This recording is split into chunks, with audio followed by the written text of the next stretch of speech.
তো মাঝে মাঝে একটু রাতের দিকে চিকেন টিক্কাটা করি।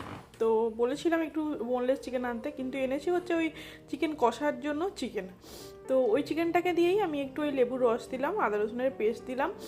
আর চিকেনটা দিয়ে কী করবো প্রথমে একটু ভাবছিলাম, তারপরে ভাবলাম যে এইভাবে একটু ট্রাই করি কেমন লাগে, দেখা যাক। তো ওই আদা রসুনের পেস্ট দিলাম, দিয়ে দিলাম টক দই, আর সাথে দিলাম পরিমাণ মতো লবণ স্বাদ অনুসারে। আর এর মধ্যে এখন দিয়ে দেবো একটু হলুদ গুঁড়ো, একটু লঙ্কার গুঁড়ো, আর এর মধ্যে অ্যাড করব হচ্ছে 1 টেবিল চামচ পরিমাণ পাউডার দুধ বা আমল দুধ যেটা বলেন আর কি।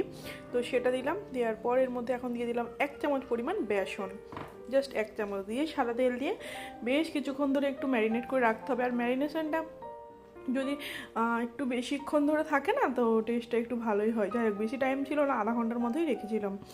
তারপর যে আধা ঘন্টা পর চলে এলাম। এরপর কি করব, ওই যে ট্রেটায় আমি কেক বানাই ওর মধ্যেই একটু বাটার ব্রাশ করে নিয়েছি এবং চিকেনগুলো দিয়ে দিচ্ছি। এবং যেহেতু ওই পুরো সলিড পিস নেই, মানে বড় বড় পিস ছিল ওই চিকেন কষা খাওয়ার মতো, সেই কারণে ওই গ্রেভিটাও একটু দিয়েছি, ওপর থেকে দিয়ে দিয়েছি বাটার।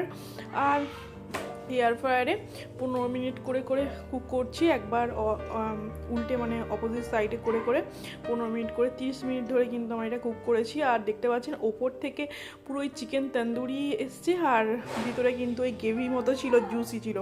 তো চিকেনটা সত্যি খুব সুন্দর হয়েছিল, দেখেও কতটা বোঝা যাচ্ছে বলতে পারছি না, তবে ওই ওপরে তন্দুরি ভাবটা ছিল এবং ভিতরে কিন্তু জুসি ভাবটা ছিল।